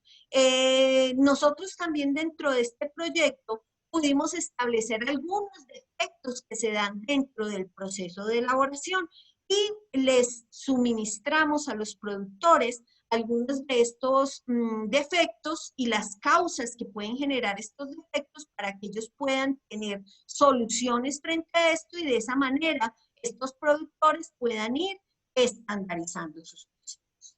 Bueno, hasta aquí tenía para contarles con relación a esas fermentaciones naturales y específicamente a estos productos. Como conclusiones, quiero decirles que los alimentos fermentados colombianos pueden ser una alternativa nutricional y funcional adecuada para la prevención de algunas enfermedades. Y si bien se evidencia la presencia de microorganismos benéficos, definitivamente las buenas prácticas durante el proceso de elaboración son imprescindibles para obtener unos productos seguros. Muchísimas gracias y si tienen alguna inquietud, pues los dejo también con esta foto muy bonita, con un producto también artesanal que preparan en Boyacá, las arepas de maíz. Bueno, si tienen preguntas, los escuchamos. Profesora Francia, muchas gracias por su presentación. Tenemos de nuevo al profesor Alfredo, él tuvo unas fallas técnicas, pero ya había finalizado la presentación, gracias a Dios. Las personas que nos siguen en este momento, como lo dice la profesora Francia, pueden a través de Facebook, en la sección de comentarios, dejarnos sus preguntas. En este momento tenemos una que nos hace Nancy Caro, dice, buenas tardes, ¿cómo obtener o aislar levaduras de frutas? Muchas gracias. ¿Cómo obtener o aislar levaduras de frutas? Pues definitivamente para aislar una levadura específica, si usted lo que quiere aislar es levaduras específicas, debe tener unos medios, digámoslo, selectivos, ¿cierto? Que no permitan el crecimiento de otros microorganismos que pueden estar allí presentes, ¿cierto? Y, digamos, en nuestros laboratorios lo que nosotros hacemos es utilizar unos medios diferenciales, ¿cierto? Donde inicialmente se toman las muestras, se inoculan en estos medios y ya sea por morfología o características macroscópicas, se va haciendo la selección de estos microorganismos de interés. No sé si el profesor quiera aportarle algo a la persona que nos está preguntando. Sí, sí, la pregunta es, puede ser muy puntual o muy genérica. Yo creo que habría más bien que ver cuál es el propósito. El objetivo. De aislar la levadura. Es decir, si quieres una levadura para un propósito específico, o quieres más bien conocer el tipo de levadura que hay en una fruta o en una fermentación. Entonces, aquí la recomendación fundamental sería tener la muestra en las condiciones en las que te interesa. Por ejemplo, si tú quieres aislar levaduras de la fermentación de cacao, entonces yo mostraba cuándo es, durante las primeras 24 horas es donde las levaduras van a estar en su máxima curva de crecimiento, de multiplicación celular y de crecimiento celular. Entonces, un medio específico, como decía la maestra Valencia, YPD, por ejemplo, es muy común utilizar YPD, le pones un antibiótico para que no te crezcan bacterias, ampicilina puedes ponerle, y plaqueas una muestra ahí. Si lo que quieres es obtener alguna levadura de estas que se llaman endófitas de una fruta, pues el procedimiento es diferente, ¿no? Tienes que llevarte tu fruta a una zona séptica, aseptizar la fruta, cortar el tejido que te interesa y a partir de ahí, en un medio selectivo también YPD, yo sugiero siempre usar antibiótico porque es muy común que se contamine.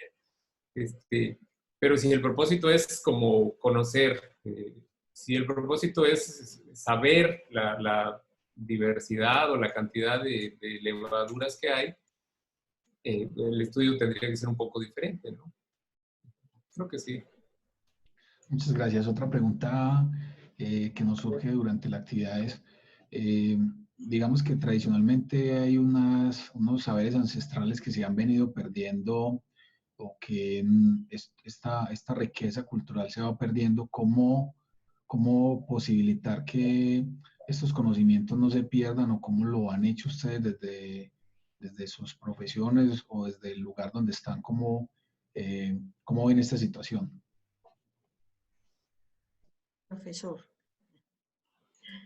Sí, sí, yo vi con bastante interés la ponencia de la doctora Francia. Eh, Siento que los hábitos alimentarios nos han obligado a cambiar definitivamente. Muchos de estos alimentos que se consumían antaño fermentados, yo creo que en todos los pueblos del mundo, yo creo, los americanos a lo mejor tenemos eh, mucha coincidencia en las materias primas, a lo mejor todos basamos en maíz, tubérculos o algunas de estas cosas nuestras bebidas autóctonas. Lo que sí es cierto es que los hábitos, como bien comentas, nos han ido orillando a que los vayamos dejando de lado, ¿no? En realidad, hacer una labor social, como lo que proponía la doctora, es un trabajo bastante titánico. A mí me parece que el enfoque que le está dando la doctora sobre mostrar las bondades, sobre mostrar algo que ya estaba ahí hace 300 años o cuando se empezó a hacer el producto, pero que no lo conocemos todavía, que no sabemos, que se está produciendo GABA en un alimento, por ejemplo, que un queso tiene GABA, un queso autóctono, que estos productos tienen péptidos bioactivos o sustancias antioxidantes. A mí me parece que esa es la única estrategia que se podría promover desde la investigación para tratar de revertir eso. Es decir, eh, mostrar las bondades del producto, ahora como revalorar, se le llama, revalorar el producto. Mira, este producto ha estado ahí siempre y ha caído en desuso o se ha dejado de usar. Sin embargo, con la evidencia que hoy tenemos, te podemos decir que tiene esto, esto, esto y esto. Y esa, en la sociedad desafortunadamente consumista en la que vivimos hoy, eso vende. O sea, que te digan, este producto tiene estas sustancias que te van a ayudar, estos productos que van a ayudar a reducir. Me parece que esa es una estrategia que puede funcionar. Porque la verdad es que los productos fast, los productos express, se están comiendo el mercado, ¿no? Al menos aquí en México, yo imagino que en toda América es la misma situación. Sí. Entonces creo que es una manera de volver. Sí. No sé qué piensas, doctora. Sí, no, estoy totalmente de acuerdo con usted. Definitivamente hay que empezar otra vez a recuperar y a rescatar esos alimentos, ¿cierto? Digamos, dentro de la escuela de microbiología, nosotros tenemos una asignatura que es desarrollar alimentos fermentados y dentro de esa asignatura me gusta mucho ponerlos a trabajar pues con diferentes matrices y que ellos conozcan, digamos, también estos tipos de alimentos y que sobre todo la facilidad que hay para poderlos elaborar de una manera segura, ¿cierto? Y que las personas tengan como ese acercamiento a ese tipo de productos también. Perfecto, muchas gracias por sus aportes. También hay una duda con referencia a que algunas multinacionales lo que hacen es que patentan, o algunas industrias patentan los productos y esto puede poner en riesgo esos conocimientos ancestrales. ¿Ustedes ya han topado con este tipo de inquietudes o de situaciones o lo han visto de parte de los pueblos con su conocimiento ancestral que algunas entidades quieran patentar esos productos y que ya ellos no los puedan producir? Pues, a ver, lo poco que conozco, por lo menos dentro del proyecto que nosotros estamos haciendo, hay en algunos países, porque de ellos Colombia no está, creo que México sí está, existen unos acuerdos, unos tratados dentro de los países, ¿cierto? Para, digamos, reconocer, digamos, de dónde vienen esos conocimientos. Entonces, esto se ha llamado el protocolo de Nagoya, ¿cierto? Donde se respeta, digamos, nosotros que hemos involucrado estos productores artesanales, pues, digamos, nosotros firmamos acuerdos de confidencialidad con ellos y les damos a ellos como contraprestación el que ellos conozcan su producto, lo tengan. Digamos, aquí en Colombia, por ejemplo, no sé si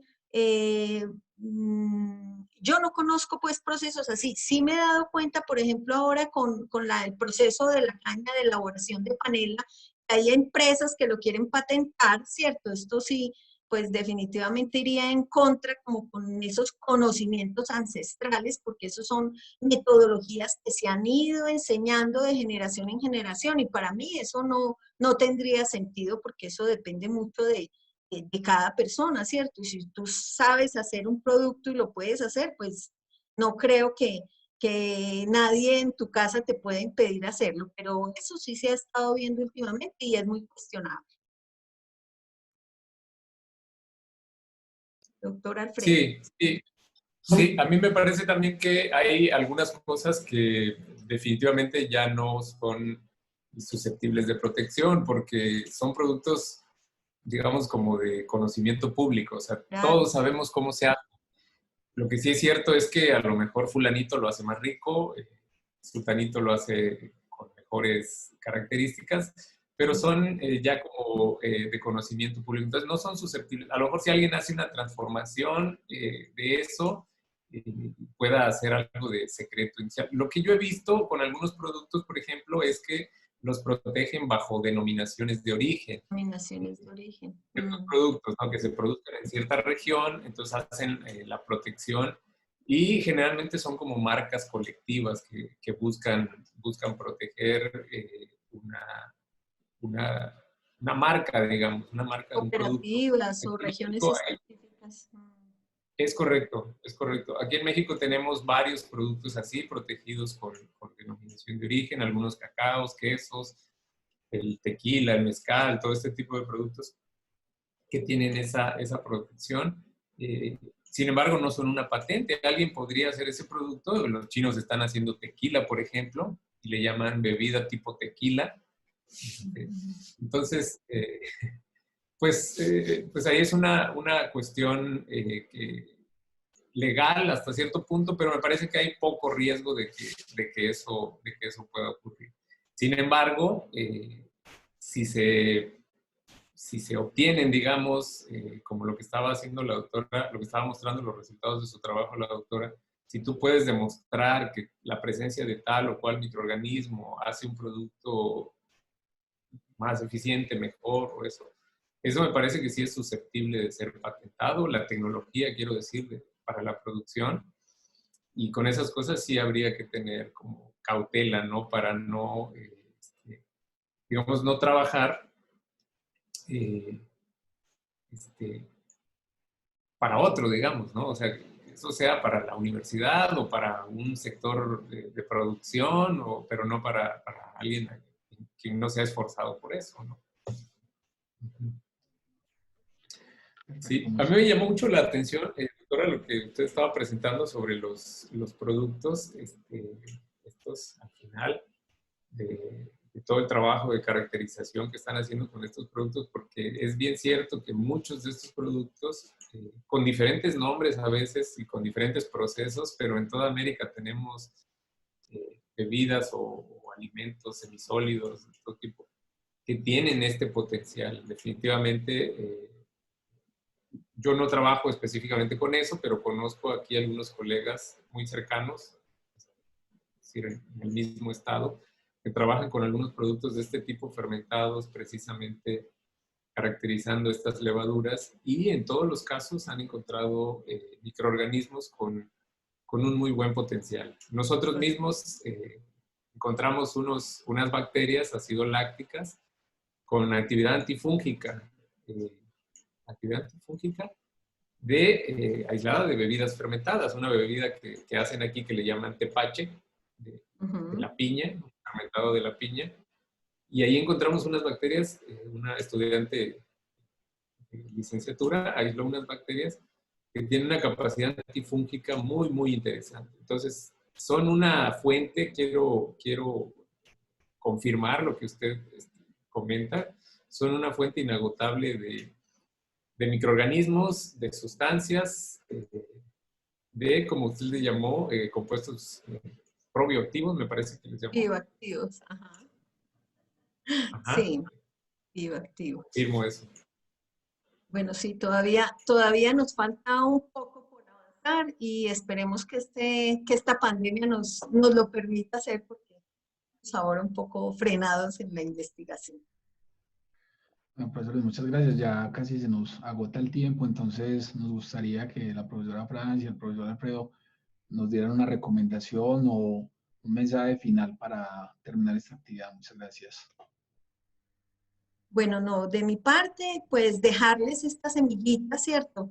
De que ustedes se interesen, de que nuestro país produce esos alimentos fermentados naturales para que se interesen en ellos. Si alguna vez van a algún sitio y ven que lo están, pruébenlo, ¿cierto? Para que los conozcan y los empiecen ustedes mismos a dar a conocer. Y bueno, esa sería como mi recomendación especial, ¿listo? Doctor. Sí, de igual manera, entiendo que estoy dirigiéndome a una escuela de microbiología, son todos microbiólogos en proceso o consumados, saben mucho de microorganismos, entonces no es para ustedes nuevo que en cada matriz que tenemos en la mano, un fruto, cualquier tipo de alimento, tenemos ahí una fuente de microorganismos con características muy interesantes. Es muy poco lo que conocemos de los microorganismos, eso me gustaría que quedara claro. Ahora que platiqué del cacao, traté de mostrar unos pocos trabajos de lo que hay en cacao, pero si uno se mete a trabajar en eso, solo de microbiología, quitando otros aspectos, es un universo enorme. Y cada estudio aporta un poquito, conocer esta sustancia, que se produjo esta otra sustancia. Entonces, invitarlos a estar explorando siempre el potencial maravilloso de los microorganismos con diferentes propósitos. Porque lo que conocemos hasta ahora, yo estoy muy seguro que es una nada de los microorganismos, ¿no? Y están ahí, ellos han estado ahí y van a estar después de nosotros y tienen todo el potencial para que los podamos, digo, desde un punto de vista muy antropocéntrico, pero para que los podamos utilizar. Bueno, y muchas gracias. Agradecer la invitación otra vez. Bueno, muchas gracias a los profesores Francia Valencia García y José Vázquez Obando por haber aceptado compartir con nosotros sus conocimientos del día de hoy. Programa de Educación Continua Actualicémonos en, y a ustedes amigos acá presentes por acompañarnos. Esperamos que los conceptos abordados hayan sido de gran interés y se constituyan en un insumo para el ejercicio y desempeño de sus funciones profesionales. Los esperamos el próximo mes en un encuentro virtual donde estaremos hablando, como siempre, de microbiología. Recuerden visitarnos en nuestro sitio web microbiología.uda.edu.co, microbiología.uda.edu.co, y seguirnos en nuestras redes sociales donde podrán encontrar noticias, eventos y actividades de la Escuela de Microbiología y de la Universidad de Antioquia. Muchas gracias, una feliz tarde. Muchas gracias por la invitación.